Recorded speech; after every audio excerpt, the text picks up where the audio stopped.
పాట అమృతాని కన్న తీయనంట.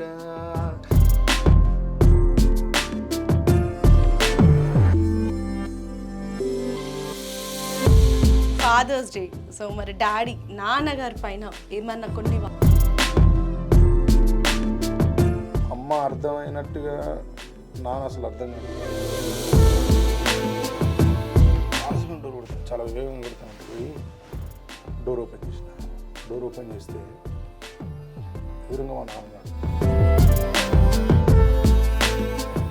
తండ్రి బ్రతికున్నప్పుడు తెలుసుకోగలగాలి బాగా, వాళ్ళ జీవితం ధన్యం. నాన్న అనే పిలుపు ఒక్కసారి దూరం అయితే గుండెలు పగిలేలా ఏడ్చినా, దిక్కులు అదిరేలా పిలిచినా ఆ పిలుపుకు బదులు రాదు. ఎందుకు రాదు అంటే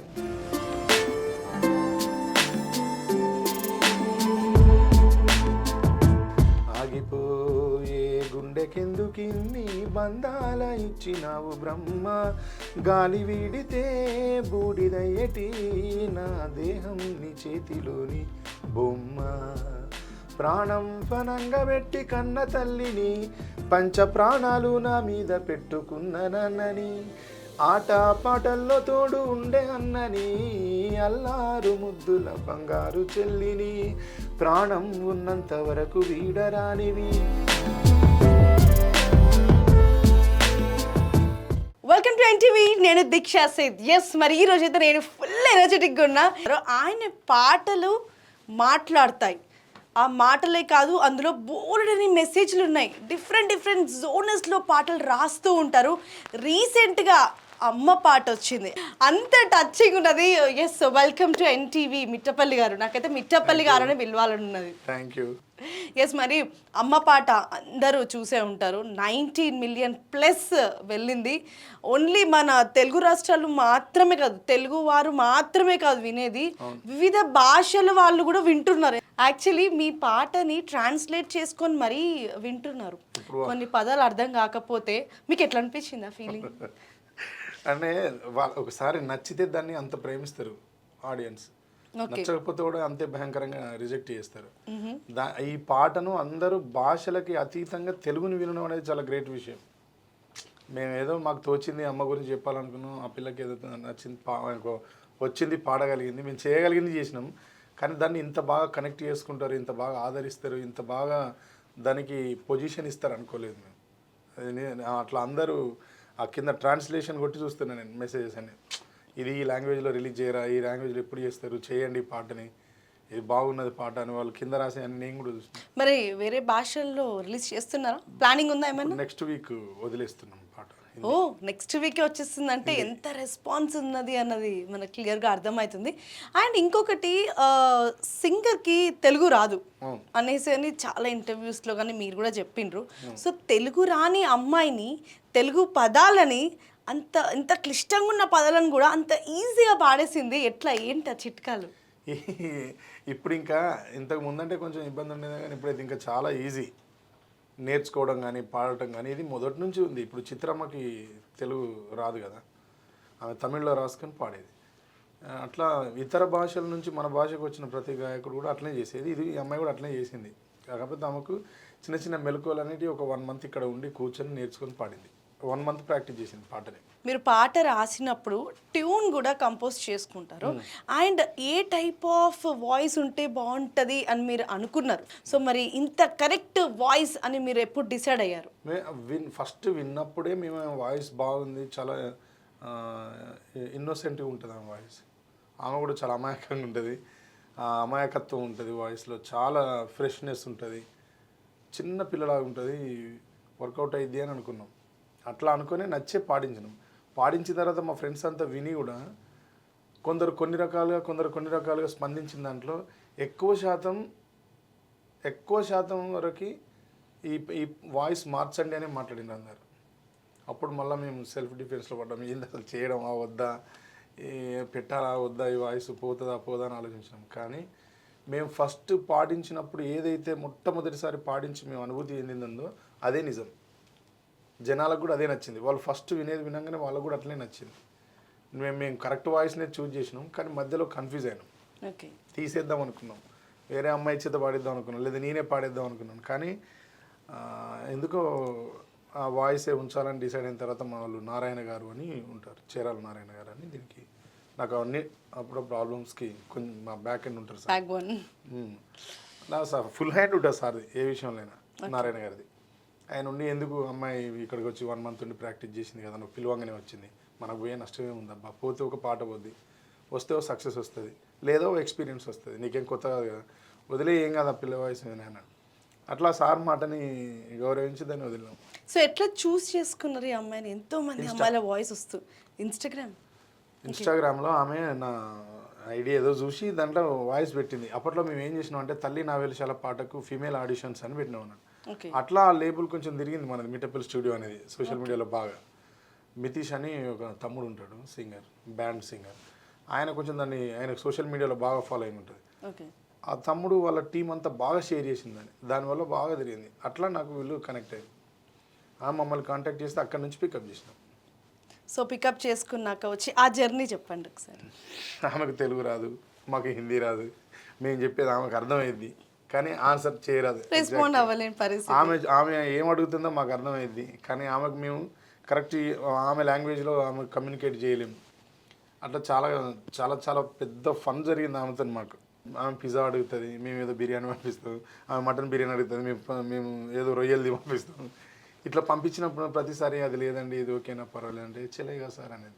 సో ఇప్పుడు పాట పాడిన తర్వాత ఆవిడకి తెలుగు రావడం స్టార్ట్ అయిందా? ఇప్పుడు తెలుగు ఆ పిల్లకి తెలుగు వస్తుంది అంటే తెలుగు ఎట్లా అంటే అండర్స్టాండ్ చేసుకొని ఆన్సర్ చేయగలుగుతుంది. ఓకే, ప్యూర్లీ మనలాగా అనర్గళంగా మాట్లాడలేదు కానీ, అనర్గళంగా మనకు రాదు కానీ బాగా కమ్యూనికేట్ చేసుకోగలుగుతుంది. ఇప్పుడు ఈ పాట పాడిన తర్వాత మన వాళ్ళందరూ ఇంటర్వ్యూలు పిలవడం వల్ల ఇంకా కొంచెం భాష మీద పట్టొచ్చింది నాకు.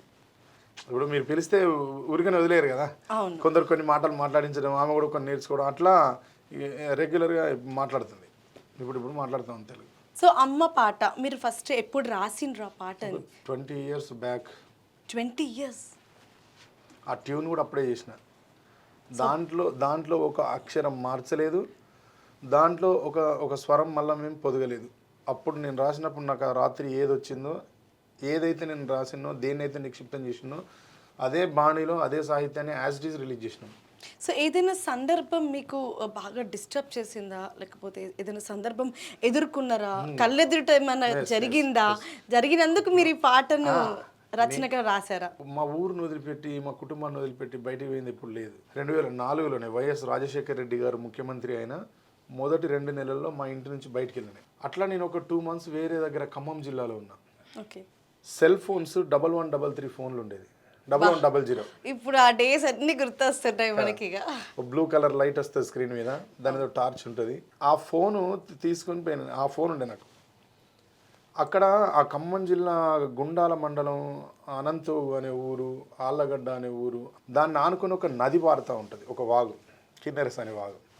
దాన్ని ఏడుపాయల వాగు అని ఇంకేదో అంటారు కానీ కిన్నెరస్ అని కదా. ఆ వాగు ఒడ్డుకు వచ్చి నిలబడితేనే సిగ్నల్స్ వస్తాయి.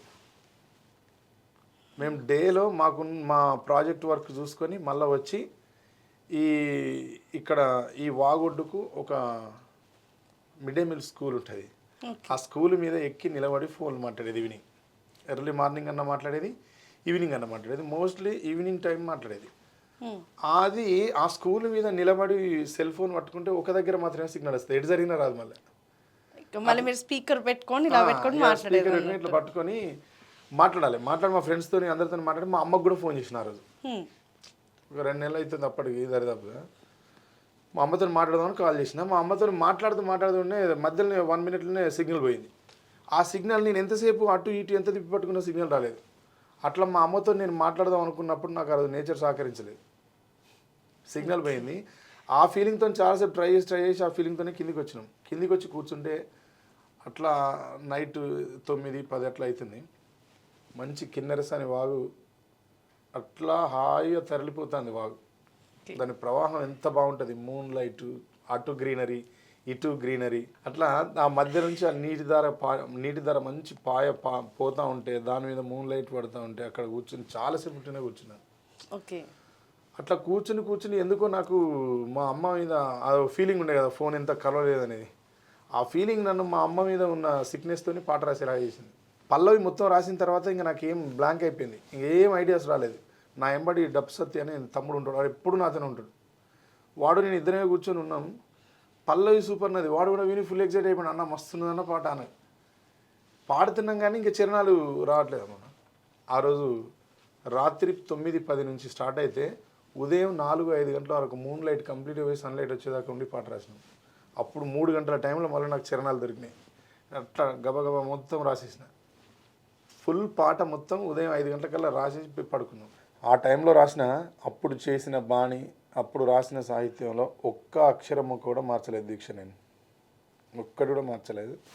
ఎందుకు ఈ మధ్య నాకు దాని మీద ఐడియా వచ్చింది, మాకు పరిచయం అయిన తర్వాత ఆమెతో పాడిని చూసినాం, బాగుంది, అట్లా రిలీజ్ చేసినాం. ఆ పాట పుట్టుకకు ఇంత నేపథ్యం ఉంది. ఆ పాట నేను రాసిన తర్వాత కూడా, మొన్న రిలీజ్ అయిన తర్వాత కూడా, అక్కడ సతీష్ అని తమ్ముడు ఉంటాడు, ఎస్ఐ. వాళ్ళు ఆ ప్రాంతం అంతా అత్యంత ప్రభావం కలిగిన యూత్. అతను పోలీస్ డిపార్ట్మెంట్లో ఉన్నాడు ఇప్పుడు, ఎస్ఐ ఖమ్మంలో చేస్తున్నాడు. కానీ సత్యం తమ్ముని పేరు, అక్కడనే ఆళ్ళగడ్డ ఊరు.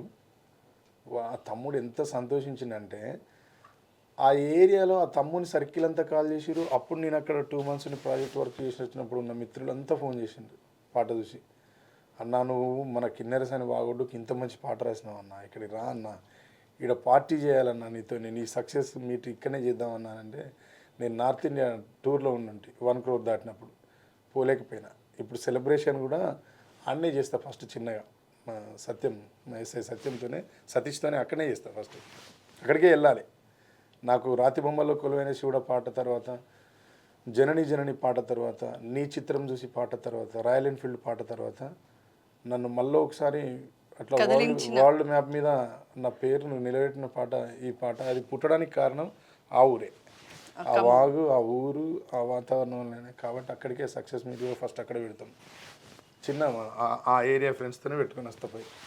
సో పాట రిలీజ్ అయిన తర్వాత మీ మేడం, మీ మిస్సెస్ వినగానే ఫస్ట్ రెస్పాన్స్? వాళ్ళు విని ఉన్నారు, 20 years నుంచి విని ఉన్నారు. 20 years పాడుతూనే ఉంటాను ఈ పాటని. వాళ్ళు విని ఫస్ట్ కంపోజ్ అయినప్పుడు వీళ్ళే వింటారు కదా ఇంట్లో. అవును, వాళ్ళు ఎప్పటి నుంచో. ఈ రోజుల్లో ఇలాంటి పాటలు పోతాయా పో అనే డౌట్ ఉండే. మదర్ సాంగ్స్ వింటలేరు కదా ఎవరు. ఆ ఫీలింగ్ వింటలేరు అని మీరు అనుకుంటున్నారు, చాలా మంది వింటున్నారు. చాలా అంటే చాలాకి ఇప్పుడు తెలిసింది. అట్లుండేది అభిప్రాయం, అది చేంజ్ అయింది ఇప్పుడు అందరికి. ఫాదర్స్ డే, సో మరి డాడీ, నాన్నగారి పైన ఏమన్నా కొన్ని వాక్యాలు మా అందరి కోసం చెప్పగలుగుతారా? నాన్న గురించి రాయలేం దీక్ష. అమ్మ అర్థమైనట్టుగా నాన్న అసలు అర్థం కాడు. కానీ నాన్న పాత్ర ఎవ్వరు కూడా వహించలేరు. నేను ఒకసారి మా నాన్న చనిపోయినప్పుడు ఒక చిన్న పోయం రాసిన. మా నాన్న చనిపోయిన తర్వాత హన్మకొండలో మాకు ఒక రూమ్ ఉంటుంది. కాలోజీ టీవీ దాసరి శ్రీనివాసన్, నేను, అమ్మ వేణు అని ఇంకొక జాగృతి మెడిసిన్ స్టూడెంట్ లీడర్, ఆయన వేణు, దాసరి శ్రీను, నేను, మేము రూమ్మేట్స్ హన్మకొండ కేఎల్ఎన్ రెడ్డి కాలనీలో. మా నాన్న చనిపోయినాక ఒక 4 రోజులకు వచ్చి, 20 daysకి వచ్చి హన్మకొండ మా రూమ్లో పడుకున్నా. పడుకుంటే నేను మంచి గాఢ నిద్రలో ఉన్నా, దబా డోర్ సౌండ్ అవుతుంది. పోయి డోర్ ఓపెన్ చేసిన. చాలాసేపు డోర్ కొడతాను, చాలా వేగంగా కొడతాను అంటే పోయి డోర్ ఓపెన్ చేసిన. డోర్ ఓపెన్ చేస్తే ఎదురుగా మా నాన్న ఉన్నాడు. మా నాన్నని తీసుకొని వచ్చి లోపల కూర్చోబెట్టిన. మా నాన్న అడుగుతాను, ఏందిరా చిన్నోడు గింతసేపు కొంచెం తలుపు కొడతాను దిత్తలోను, ఎండ బాగా కొడుతుంది, గింతసేపు తీయవారా డోరు అని మా నాన్నని తీసుకొని వచ్చి మా నాన్నకు మంచిని తీసుకొచ్చి ఇద్దామని కిచెన్లో పోయి వాటర్ తీసుకొని వచ్చినాను. వాటర్ తీసుకొని వచ్చేసరికి మా నాన్న లేడు. నేను అట్లనే మా నాన్న లేడు కనబడతాడని ఏడుస్తున్నాను. ఆ ఏడుపు ఎట్లా ఏడుస్తున్నా అంటే, కింద ఉన్న మా ఓనర్ ఆంటీ పైకి వచ్చి నన్ను లేపింది. మా నాన్న నా నిద్రలో వచ్చింది. అది కళ రాత్రి వచ్చిన కళ, మధ్యాహ్నం. ఓకే. మా నాన్న అట్లా నాకు కళలో అట్లా వచ్చి మాట్లాడిపోయింది. అది అంతా బాగా అనిపించింది. చాలాసేపు ఏడిచిన. ఆ ఆంటీ కింద తీసుకుపోయి టీ పెట్టించి కొద్దిసేపు అంకుల్ నాతో మాట్లాడి, ఆ తర్వాత వాళ్ళు ఏదో మా ఫ్రెండ్స్ వచ్చిన పైకి వచ్చినాయని. ఆ రోజంతా నాకు మా నాన్న ఎటు చూస్తే మా నాన్నే తిరిగినట్టు అనిపించింది నాకు. ఆ రోజు రాసిన దీక్ష. కానీ పాట రాయడానికి నాకు అసలు మా నాన్న గురించి పాట రాయాలంటే వస్తలేదు. కానీ ఆ రోజు ఏదో నాకు అప్పుడు బాగా బాధ కలిగి రాసిన. కానీ అదే నిజం. కన్న తల్లి లేకపోతే దారిన పోయే ఏ స్త్రీనైనా అమ్మ అని పిలవచ్చు, అమ్మతనంలోని మాధుర్యాన్ని పొందవచ్చు. కానీ నాన్న అనే పిలుపు ఒక్కసారి దూరం అయితే గుండెలు పగిలేలా ఏడ్చినా, దిక్కులు అదిరేలా పిలిచినా ఆ పిలుపుకు బదులు రాదు. ఎందుకు రాదు అంటే ఆ పిలుపు ఒక రక్తం మంచిన నాన్నకే సొంతం. ఇంకెవ్వరిని కూడా నాన్న అని పిలవలేము. That is father. తండ్రి తొందరగా అర్థం కాడు దీక్ష, చెప్పలేము నాన్న గురించి. అది కూడా ఆ రోజు నేను బాగా మా నాన్న గుర్తొచ్చి ఏడిస్తే నాకు అట్లా అనిపించింది. అంటే ఎవరిని పిలవలేము దీక్ష. అక్క అని పిలవచ్చు, అన్న అని పిలవచ్చు, బావ అని పిలవచ్చు, మామ అని పిలవచ్చు. కానీ నాన్న అని ఒక మన నాన్నని తప్ప, రక్తం మంచిన తండ్రిని తప్ప ఎవరిని పిలవలేము. నాన్న అందుకే చాలా ప్రత్యేకం. కానీ తండ్రి బ్రతికున్నప్పుడు తెలుసుకోగలగాలి బాగా, వాళ్ళ జీవితం ధన్యం. సో మీకు మోడ్యులేషన్స్ అన్నీ కూడా తెలుసు. కానీ మా నాన్న గురించి తప్పకుండా రాస్తా దీక్ష, ఖచ్చితంగా రాస్తా. అది కూడా ఈ 1 yearలో రిలీజ్ చేస్తా. బాగా లేట్ అయిపోయింది, రాయాలి. సో వచ్చే ఫాదర్స్ డే లోపు 2025 ఫాదర్స్ డే లోపు మనందరి కోసము మిట్టపల్లి గారు నాన్న గురించి పాట రాయబోతున్నారు. రాస్తా, తప్పకుండా రాస్తా. ఇంకొక జోనర్లోకి వెళ్ళిపోదాము. ఇంతసేపు అమ్మ నాన్న జోనర్. సో మీరు నెక్స్ట్ రిలీజ్ చేసే సాంగ్ ఏ జోనర్లో ఉండబోతుంది? Love song and inspirational song 2. So ఇప్పుడు రాబోయే పాట మాత్రము లవ్ కొంచెం రొమాన్స్ అనేది తగులుతుందా, లేకపోతే అక్కడెక్కడ తిరుగుతూ ఉంటుందా? నేను ఏం చెప్పినా నేను ఎథికల్ రైటింగ్ చేస్తేనే యాక్సెప్ట్ చేస్తారు. నేను అందుకే సినిమాలకు కూడా ఏది పడితే అది రాయకుండా ఉండడానికి కారణం ఏంటంటే నన్ను వాళ్ళు గుర్తించిన విధానంలోనే ఉంటాను నేను. అది దాటి నేను ప్రవర్తిస్తే వాళ్ళు నన్ను ఆదరించరు, చీకొడతారు. అట్లా వాళ్ళు పెట్టిన లైన్ దాటిపోవడం నాకు ఇష్టం లేదు, చేయాలి. రకరకాల జోనర్స్లో మీరు రాసిండ్రు. ఇంకా ఇంకొక జోనర్ నేను రాయలేదు, అది మిగిలిపోయింది అనుకున్న జోనర్ ఏమైనా ఉందా? జోనర్ అంటారా ఏమంటారా నాకు తెలియదు. కానీ తెలంగాణ ప్యూర్ ఒగ్గు కథని, తర్వాత శాస్త్రీయ సంగీతంలో ఉన్న ఒక త్యాగరాజు కృతిను, అన్నమయ్య కీర్తనను, దీన్ని ప్లస్ తెలంగాణలో ఉన్న రెవల్యూషన్ బాణిని, ఈ మూడింటిని కలిపి ఒక ట్రాక్ చేయాలనేది ఒక కోరిక ఉన్నది. సో ఇంకొకటి, మరి మన వరంగల్ సంగతి ఏంది? మన వరంగల్ పైన ఏదైనా ప్రత్యేకమైన పాట రాసి ప్లానింగ్ ఉన్నదా? వరంగల్ మీద పాట అయిపోయింది. ఆ పాట ఇప్పుడున్నాడు కదా మా అన్నయ్య కాసర్ల శ్యామన్నతో పాడిస్తున్నా పాట. చంద్రబోస్ గారితో కూడా ఒక పాట పాడిస్తున్నాను. మిట్టపల్లి స్టూడియో వరకే వాళ్ళని ఇద్దరిని రిక్వెస్ట్ చేసి పెట్టినాను. దాంట్లో చంద్రబోస్ సార్ పాడుతున్నారు, కాసర్ల శ్యామన్న కూడా పాడతారు అన్నారు. సో మీరు ఇన్ని జోనర్లో పాటలు రాస్తున్నారు, మరి సినిమా నుంచి డెఫినెట్గా మీకు అవకాశం వచ్చే ఉంటుంది, ఉండకుండా ఉండదు. సినిమా అవకాశాలు ఉన్నాయి, కానీ నేను ఇప్పుడు నా లిటరేచర్ అంతా ఒక దగ్గర పోగు చేయాలని నిర్ణయించుకున్నా. అది 6-7 months అట్లా పడుతుంది. ఇప్పుడు సినిమాలే రాస్తాం. ఇప్పుడు సినిమాని వదిలిపెట్టి పోయే ప్రసక్తి లేదు. ఈ 1 year మాత్రం ఈ ఛానల్లో నా ఓల్డ్ లిటరేచర్ అంతా రికార్డ్ చేసి పెట్టాలని నిర్ణయించుకున్నాను.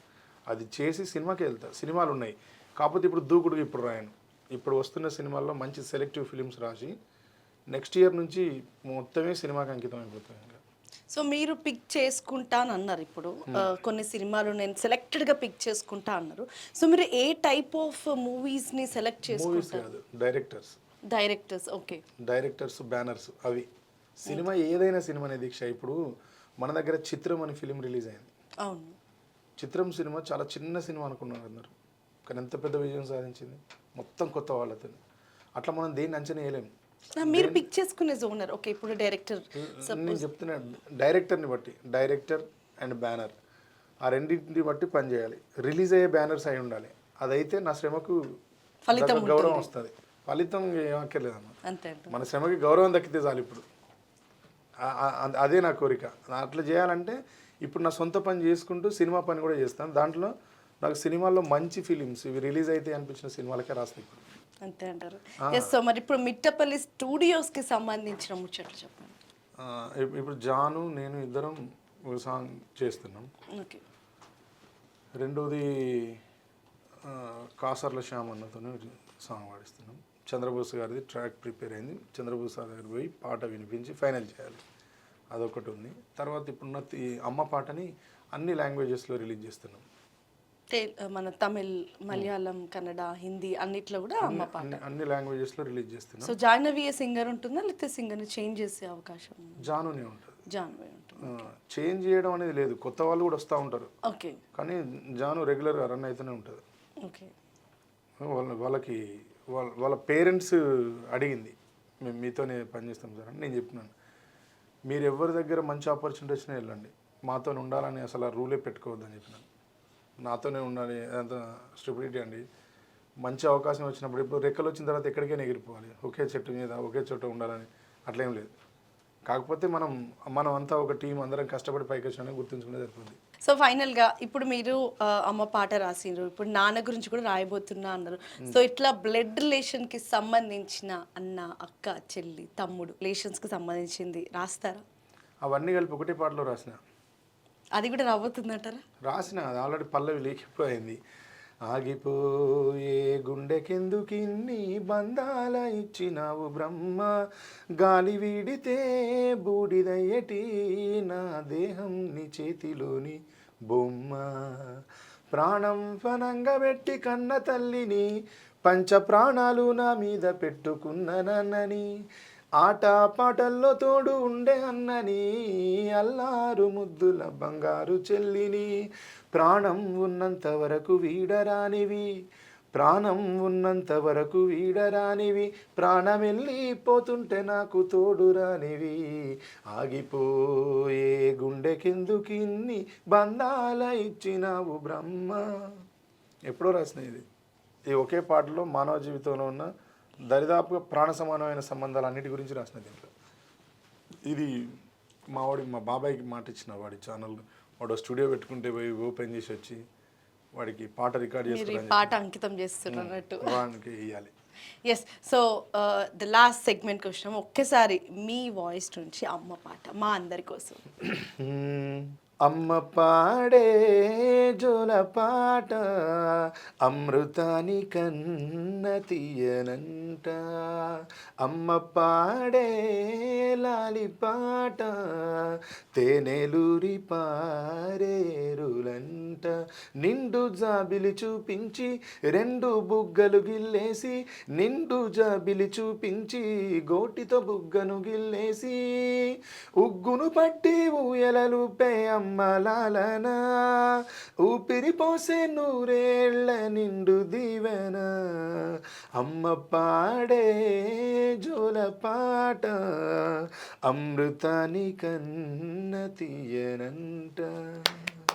వావ్, అసలు గ్రేట్, ఆసమ్ అసలు లిరిక్స్ అయితే. థ్యాంక్ యూ సో మచ్ అండి, మీ టైం మాకు ఎన్టీవీ స్టూడియోకి ఇచ్చినందుకు. ఇలా ఎన్నో పాటలు రావాలని మేమందరం కోరుకుంటున్నాం. థ్యాంక్ యూ, తప్పకుండా సాధ్యమైనంత చేస్తాను. Yes. So that's all for now. So ఈరోజు మిట్టపల్లి గారు మన స్టూడియోకి వచ్చి తన టైం ఇచ్చి, అండ్ ఇంకోటి మన అమ్మ పాటకు సంబంధించిన దాని బ్యాక్గ్రౌండ్ వర్క్, ఎంత హార్డ్ వర్క్ ఏంది అన్నది తన మాటల ద్వారా మనందరికీ తెలియజేసిండ్రు. This is Deeksha Seth signing off. Bye, take care, stay tune to NTV.